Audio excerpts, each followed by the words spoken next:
اعوذ باللہ من الشیطان الرجیم بسم اللہ الرحمن الرحیم الحمد للہ رب العالمین والصلاة والسلام علی اشرف الانبیاء والمرسلین وآلہ الطیبین الطاہرین۔ اعوذ باللہ من الشیطان الرجیم ان عبادی لیس لک علیہم سلطان الا من اتبعک من الغاوین۔ سورہ الحج آیت 42۔ اللہ تعالیٰ نے ابلیس سے فرمایا جو میرے بندے ہیں ان پر یقیناً تیری بالادستی نہ ہوگی سوائے ان بہکے ہوئے لوگوں کے۔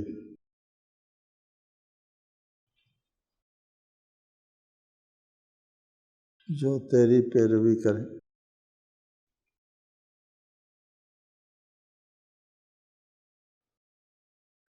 ابلیس نے کہا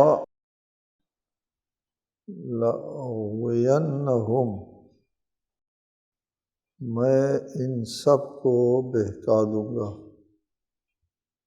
جواب میں اللہ تعالیٰ نے فرمایا ان عبادی لیس لک علیہم سلطان، میرے بندوں پر تیری بالادستی نہ ہوگی۔ بعض مفسرین فرماتے ہیں کہ ابلیس نے مخلص بندوں کا ذکر کیا کہ وہ میرے گرفت میں نہیں ہوں گے۔ بندوں میں سے صرف مخلصین جو ہیں، مخلصین جن کو خلوص حاصل ہے، وہ میرے بہکاوے میں نہیں آئیں گے۔ اللہ تعالیٰ نے فرمایا میرے بندے تیرے بہکاوے میں نہیں آئیں گے۔ ابلیس نے بندوں میں سے عبادک المخلصین، اللہ نے صرف عبادی فرمایا، مخلصین نہیں فرمایا۔ فرمایا کہ میرے بندے ہوں جن کے اندر میری عبودیت کا شائبہ ہوگا وہ تیرے بہکاوے میں نہیں آئیں گے۔ پہلے بھی ذکر ہوا کہ ابلیس کو بالادستی بئی معنی حاصل نہیں ہے کہ وہ انسان کو گمراہ ہونے کو پر مجبور کرے، مجبور نہیں کر سکتا۔ اس آیت میں فرمایا ان عبادی لیس لک علیہم سلطان، میرے بندوں پر تیری بالادستی نہیں۔ چنانچہ خود ابلیس بھی اعتراف کرتا ہے قیامت کے دن، جب لوگ کہتے ہیں ابلیس سے کہ تم نے ہم کو گمراہ کیا، تو ابلیس جو ہے وہ ان سے کہے گا قیامت کے دن وما کان لی علیکم من سلطان، مجھے تمہارے اوپر کوئی بالادستی نہیں تھی، الا ان دعوتکم، صرف میں نے دعوت دے دی، فاستجبتم، تم لوگوں نے میری دعوت کو قبول کر لیا۔ میں صرف دعوت دینے کی پوزیشن میں تھا، تمہارے اوپر جو ہے وہ طاقت استعمال کر کے تم کو مجبور کرنے کی پوزیشن میں تھا نہیں۔ فلا تلومونی، میں نے دعوت دی اور میری دعوت کے اوپر تم لوگوں نے لبیک کہہ دیا اور میری طرف چلا آیا۔ فلا تلومونی ولوموا انفسکم، ملامت میری نہ کرو، تم اپنے آپ کی ملامت کر کے تم نے میری دعوت کو کیوں قبول کیا، جبکہ ما کان لی علیکم من سلطان، بالادستی نہیں تھی، میں طاقت استعمال نہیں کر سکتا تھا، صرف دعوت دے سکتا تھا، دعوت دی اور تم نے قبول کر دیا۔ یہ قیامت کے دن ابلیس خود لوگوں سے کہے گا۔ البتہ ابلیس کہتا ہے فلا تلومونی، میری ملامت نہ کرو، ولوموا انفسکم، اپنے آپ کی ملامت کرو۔ البتہ یہ دعوت دینے والا دونوں قابل ملامت ہے، دعوت قبول کرنے والا، گمراہی کی طرف دعوت دینے والا اور دعوت قبول کرنے والا دونوں قابل ملامت ہے۔ ابلیس کا یہ کہنا بھی درست نہیں ہے فلا تلومونی، میری ملامت نہ کرو، تم نے گمراہی کی دعوت دی ہم کو، اور تمہاری ملامت نہ ہو۔ ابلیس کو حکومت اور بالادستی حاصل نہیں ہے کسی انسان کے اوپر۔ دوسری آیت میں ارشاد فرمایا وَمِنَ النَّاسِ مَن يُجَادِلُ فِي اللَّهِ بِغَيْرِ عِلْمٍ وَيَتَّبِعُ كُلَّ شَيْطَانٍ مَرِيدٍ۔ من تولاہ، جس نے ابلیس کے ساتھ محبت رکھ دی یا ابلیس کو اپنا سرپرست قبول کیا، تولا ولی بنایا، متولی بنایا، تصرف کا حق دیا، تولا تصرف کا حق دیا ادھر سے، پھر وہ آ کر کے کیا کرتا ہے؟ یضلہ، گمراہ کرنے کا موقع دے دیا، فراہم کر دیا۔ یضلہ ویہدیہ الی عذاب السعیر، جہنم کی طرف وہ رہنمائی کر کے لے جاتا ہے۔ کب؟ جب وہ اس کو موقع فراہم کرتا ہے۔ لہٰذا ابلیس کی طاقت نہیں چلتی، ابلیس کی طرف سے طاقت استعمال نہیں ہوتی۔ ہدایت اور ضلالت دونوں کی طرف سے طاقت استعمال نہیں ہوتی۔ ہدایت کے پاس طاقت ہے، وہ ہدایت جو ہے اس طاقت کو استعمال نہیں کرتی، اس لیے طاقت کے تحت جبراً جو ہدایت ہے اس کو ہدایت نہیں کہتے۔ اور اسی طرح گمراہ کرنے والوں کے پاس تو طاقت سرے سے ہے ہی نہیں، یہ اگر ان کے پاس طاقت ہوتی تو وہ ضرور طاقت استعمال کرتے۔ طاقت نہ ہدایت کی طرف سے استعمال ہوتی ہے، نہ ضلالت کے پاس طاقت موجود ہے۔ کیا ہے؟ دعوت ہے دونوں طرف سے، ہدایت کی طرف سے ہدایت کی دعوت ہے اور ضلالت کی طرف سے گمراہی کی دعوت ہے۔ ان دو دعوتوں کے درمیان میں انسان کھڑا ہوتا ہے۔ اِنَّا ہَدَيْنَاهُ السَّبِيلَ اِمَّا شَاكِرًا وَإِمَّا كَفُورًا، ہم سبیل نجات، سبیل سعادت اور غرض خلقت کے طرف جو ہے وہ رہنمائی دے دیتے ہیں۔ ہَدَيْنَاهُ السَّبِيلَ، راستہ دکھا دیتے ہیں، خواہ وہ چلے اس راستے کے اوپر، خواہ نہ چلے۔ اِمَّا شَاكِرًا، شکر یہ ہے کہ اس راستے پر چلے، وَإِمَّا كَفُورًا، کفران نعمت یہ ہے کہ وہ اس راستے کو مسترد کر دے۔ یہ اما و اما سے اختیار آتا ہے، انسان ہمیشہ دو راہ کے اوپر کھڑا ہوتا ہے، اس لیے کہ دو راہ کے اوپر اگر کھڑا نہ ہو تو پھر اس کی آزمائش اور امتحان درست نہیں ہے۔ انسان اگر مجبور ہے ایک راستے کے اوپر، ایک جانبہ ہے تو پھر اس کا امتحان نہیں ہوتا۔ ایک آدمی کو ہاتھ پیر باندھ دے اور پھر اس کے بعد اس کو دریا میں ڈال دے اور پھر اس کے بعد ان سے کہا کہ ہم دیکھتے ہیں کہ تو اپنا کپڑا جو ہے وہ تر کرتا ہے یا نہیں کرتا ہے، صحیح نہیں ہے۔ اس کا ہاتھ پیر باندھ کر کے آپ اس کو دریا میں پھینک رہے ہیں اور اس کے بس میں نہیں ہے کہ کپڑے جو ہے وہ تر نہ کریں، اور آپ کہیں کہ جی ہم آزمانا چاہتے ہیں تم کو کہ تم اپنے کپڑوں کو تر کرتا ہے یا نہیں کرتا۔ یہ کوئی طریقہ امتحان نہیں ہے، آزمائش نہیں ہے، وہ تر کرتا ہے نہیں کرتا ہے، اس کے بس بھی نہیں۔ جبر کی حالت میں آزمائش نہیں ہوتی، امتحان نہیں ہوتا۔ جبر کے حالت میں جو عمل سرزد ہوتا ہے انسان سے، وہ نہ گناہ ہے وہ عمل اور نہ ثواب۔ اگر انسان حالت جبری میں کوئی کام کر جاتا ہے اپنے اختیار سے نہیں، جبراً اس سے کام لیا جاتا ہے، وہ کام جو ہے وہ غیر مؤثر ہے۔ اسلامی قوانین میں بھی ہے رفع عن امتی 9 چیزیں جو ہے وہ میری امت سے اٹھا لی گئی ہیں، ان میں سے ایک یہ ہے ما اکرہ ہوا، جس کے اوپر جبر کیا گیا ہے وہ بے اثر ہے، مؤثر نہیں ہے، خود اس نے نہیں کیا، اس کو مجبور کیا گیا۔ لہٰذا اختیار انسان کے کسی جرم کے تحت انسان کے مجرم ہونے کے لیے اختیار کو داخل حاصل ہے، اور کسی ثواب اور اجر کے مستحق ہونے کے لیے بھی اختیار کو دخل حاصل ہے۔ جبر کے تحت نہ انسان مجرم بنتا ہے نہ انسان نیک بنتا ہے۔ ہمارے احادیث میں ہمارے ائمہ نے فرمایا ہے کہ اگر کوئی شخص جبر کا قائل ہے اس کی گواہی قبول نہ کرو اور اس کو زکوٰۃ نہ دو۔ جبر یا بعض روایات میں اس سے بھی زیادہ سخت الفاظ ہیں۔ جبر کا قائل ہونا کہ اللہ تعالیٰ اپنے بندوں کے اوپر جبر چلاتا ہے، یہ شان خداوندی میں گستاخی ہے، اس کا کوئی مسلمان قائل نہیں ہو سکتا۔ وَإِنَّ جَهَنَّمَ لَمَوْعِدُهُمْ أَجْمَعِينَ لَهَا سَبْعَةُ أَبْوَابٍ لِكُلِّ بَابٍ مِّنْهُمْ جُزْءٌ مَقْسُومٌ۔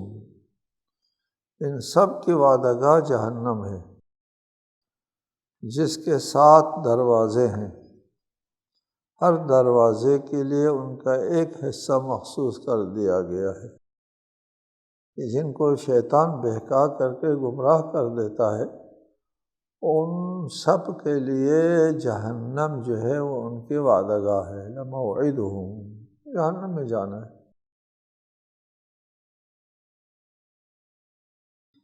لہا 7 ابواب، جہنم کے 7 دروازے ہیں۔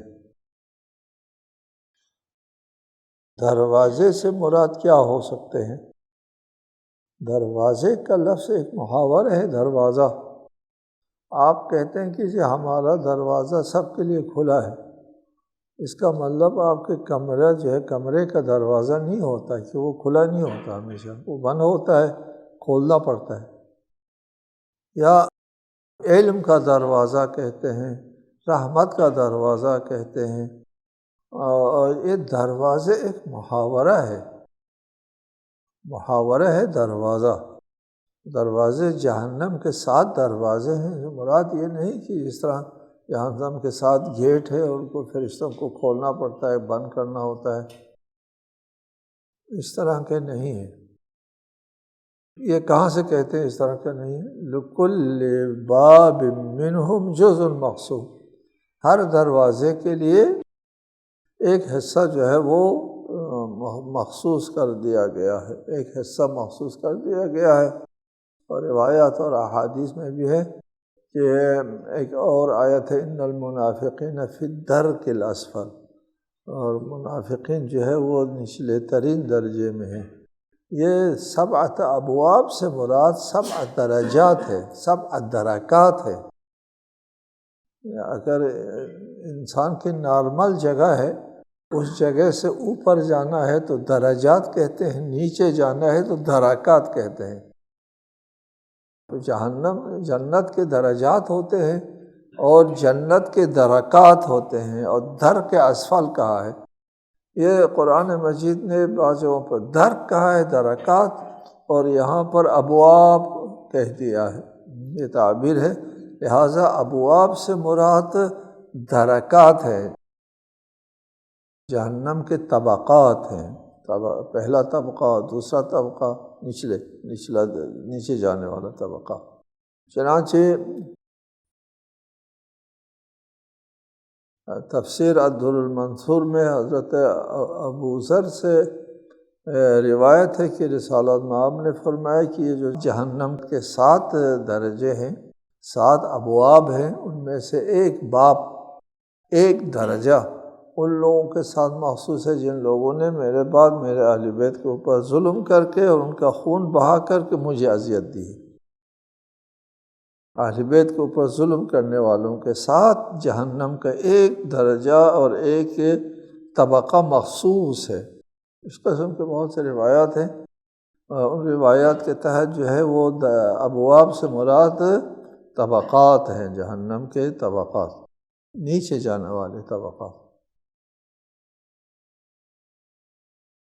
ان المتقین فی جنات وعیون ادخلوها بسلام آمنین۔ دوسری طرف اہل تقوی یقیناً باغوں اور چشموں میں ہوں گے، ان سے کہا جائے گا سلامتی اور امن کے ساتھ ان میں داخل ہو جاؤ۔ جن کو ابلیس گمراہی میں ڈالتا ہے وہ اس جہنم میں جائیں گے جس کے 7 درجے ہیں۔ ہر شخص جو ہے لکل باب منہم جزء مقسم، ہر درجے کے لوگ ہوتے ہیں، یعنی جہنم میں عذاب ایک قسم کا نہیں ہوگا، درجہ بھی ایک درجہ نہیں ہوگا، یعنی طبقہ۔ ہر مجرم کو اس کے جرم کے مطابق، ہر ظالم کو اس کے ظلم کی نوعیت کے مطابق جو ہے وہ اس باب جہنم میں یعنی اس طبقے میں داخل کیا جائے گا۔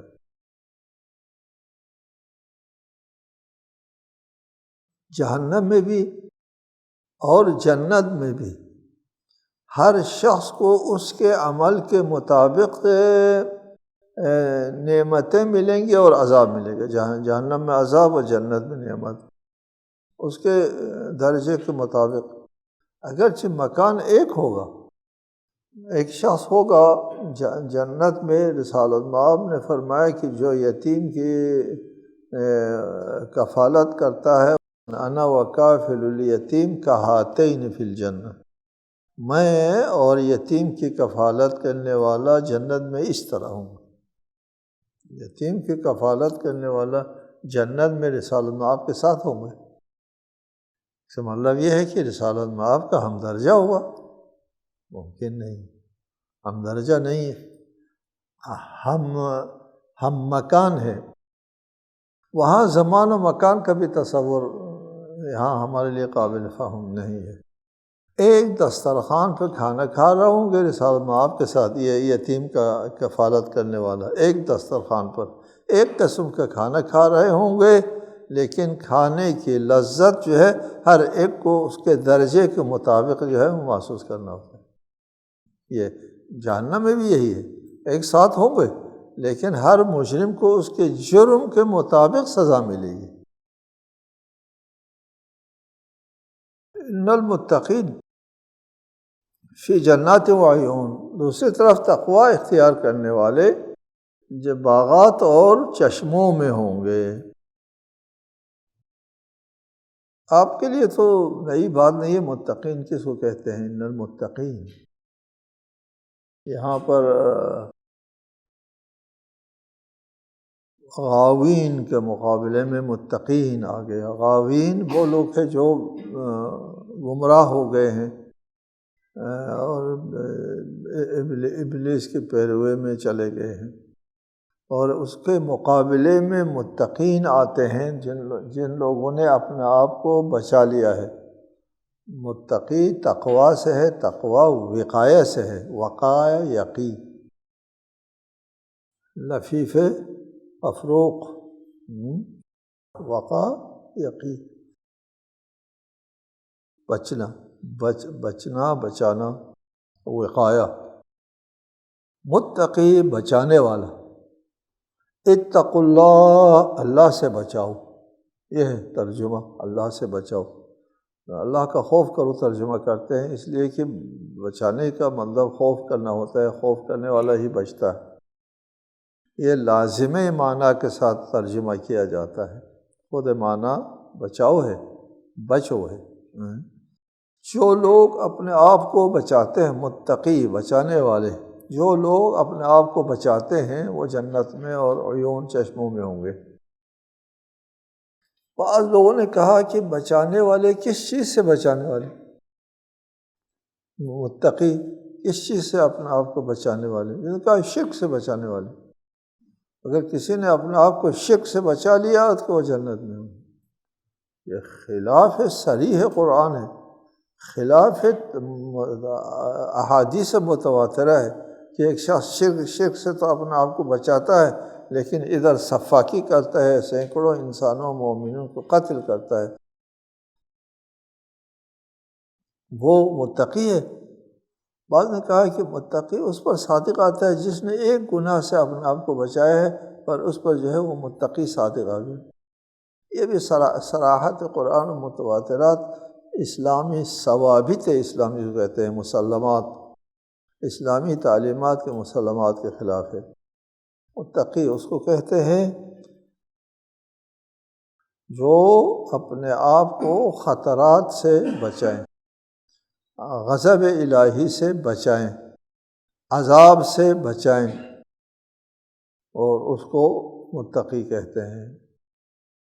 یعنی وہ اس حد تک نیک اعمال بجا لاتا ہے اور گناہوں سے بچتا ہے، وَأَحَاطَتْ بِهِ سَيِّئَتُهُ میں نہیں آتا۔ گناہ ہے لیکن گناہ نے اس کو احاطہ کیا ہوا نہیں ہے۔ ایک کونے میری پوری زندگی کو احاطہ نہیں کیا گناہ نے، پورے گناہ نے میری پوری زندگی کو اپنے اس میں نہیں لیا، بلکہ میری زندگی کا ایک حصہ جو ہے وہ گناہ پر مشتمل ہے، ایک حصہ وہ متقین میں آ جاتا ہے۔ اس نے اپنے آپ کو بچایا ہے، البتہ معصوم بھی تو نہیں رہا، گناہ بھی سرزد ہو گیا ہے، تو وہ تقویٰ کی وجہ سے اس کے گناہ معاف ہو جائیں گے، تقویٰ کی وجہ سے اس کے گناہ معاف ہو جائیں گے، تقویٰ کی وجہ سے اس کے اعمال قبول ہو جائیں گے۔ اعمال انما یتقبل اللہ من المتقین، ٹھیک ہے کہ اگر تقویٰ ہے اپنے آپ کو بچا کر کے بجا لاتا ہے۔ اس پر گفتگو ہوتی رہی ہے، ایک نقطہ یہاں پر سمجھ لیں کہ انما یتقبل اللہ من المتقین قرآن کی صراحت ہے، اور حدیث میں بھی ہے لا یقل عمل مع التقوی وکیف یقل ما یتقبل، تقوی کے ساتھ عمل تھوڑا نہیں ہوتا، اور فرمایا کہ وہ تھوڑا کیسے ہوگا جو قبول ہو گیا ہے، یعنی جس عمل کو اللہ تعالیٰ نے وصول کر لیا ہے تو پھر ہمارا مسئلہ حل ہو گیا، اللہ نے وصول کر دیا، میرا ایک عمل اللہ کے پاس چلا گیا، میرا مسئلہ حل ہو گیا، وہ پھر عمل بھی قلیل نہیں ہوگا۔ یہاں تقویٰ کے ساتھ عمل قبول ہوتا ہے، تقویٰ کے ساتھ، اس کا مطلب یہ نہیں کہ میں تمام گناہوں سے تقویٰ نہیں کرتا ہوں، کچھ گناہ مجھ سے سرزد ہوتے ہیں، پھر یہاں میں متقی نہیں ہوا، میرا کوئی عمل قبول نہیں ہوگا۔ جیسے گناہ سرزد ہوا میرا سارا عمل چلا گیا، ایسا بھی تو ہمارے ثوابت اور مسلمات کے خلاف ایسا بھی نہیں ہے کہ تھوڑا گناہ سے سرزد ہوا تو سارا عمل چلا گیا، اس کا مطلب ہر شخص کو معصوم ہونا پڑے گا، معصوم ہو نہیں سکتا۔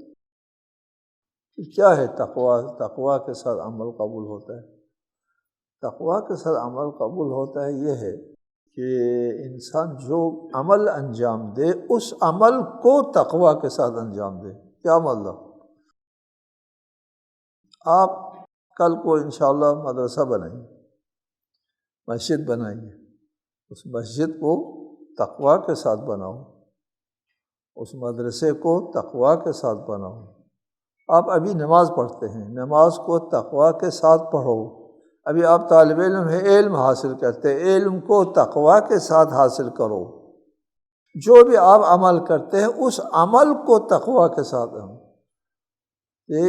یعنی طالب علم ہے، آپ اپنے طالب علمی کے جو علم حاصل کرنے کا جو عمل ہے اس کو خراب نہ کرو۔ کیسا عمل کو اپنے ساتھی کے ساتھ لڑ کے جھگڑ کے اس کی اہانت کر کے تم نے میری کتاب کیوں اٹھائی اسی طالب علمی کے موضوع پر، کسی بھی موضوع کے اوپر طالب علم کی اہانت کی، طالب علم کو برا بلا کہا، اس کی غیبت کر دی، یہ گناہ کیا۔ کس راستے میں گناہ کیا؟ علم حاصل کرنے کے راستے میں تقویٰ اختیار نہیں کیا، اس کو خراب کیا۔ آپ مسجد بنائی، مسجد بناتے ہوئے کسی کے ساتھ جھگڑا کیا، فساد کیا، کسی مومن کی اہانت کی، مومن کی اہانت کر کے مسجد بناتے ہو، تمہارا عمل قبول نہیں ہے۔ تقویٰ کے ساتھ مسجد بناؤ، بچا کر کے اس کو صاف رکھو، اس عمل کو۔ مسجد بناتے ہوئے مدرسہ بناتے ہو، مدرسہ بناتے ہوئے لوگوں سے پیسہ لیتے ہو، لوگوں کا پیسہ لے کر کے اس کو صحیح مصرف میں امانت کے ساتھ خرچ کرو، پھر تمہارا مدرسہ قبول ہے۔ لوگوں سے پیسہ لیتے ہو اور پیسے میں خیانت کرتے ہو، قبول نہیں ہے۔ جو بھی عمل انجام دیتے ہو اس عمل میں تقویٰ کرو پھر قبول ہوگا۔ اس کا مطلب یہ نہیں ہے کہ کوئی بھی گناہ نہ کرو پھر قبول ہوگا، وہ اور چیز ہے کہ آپ ایک عمل کو انجام دیتے ہیں اور اس میں تقویٰ اختیار کرتے ہیں، اس کو صاف رکھتے ہیں، اس میں کوئی گڑبڑ نہیں آنے دیتے۔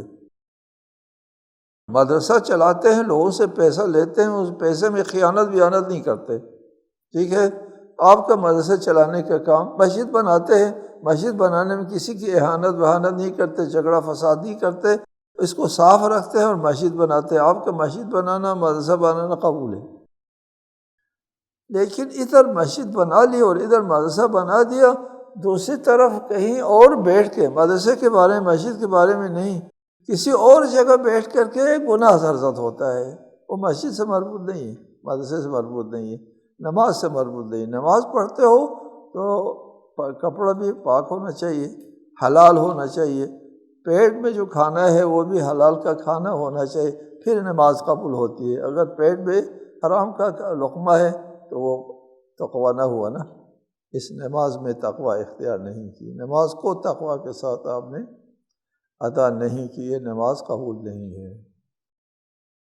اور اگر نماز کو آپ تقویٰ کے ساتھ انجام دیتے ہیں، کسی اور جگہ جا کر کوئی اور جگہ گناہ کرتے ہیں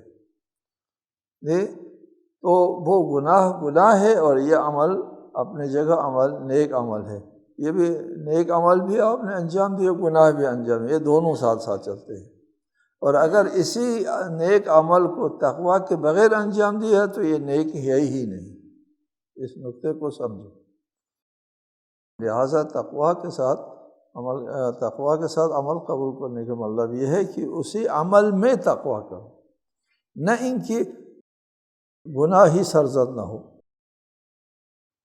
والسلام علیکم ورحمۃ اللہ وبرکاتہ۔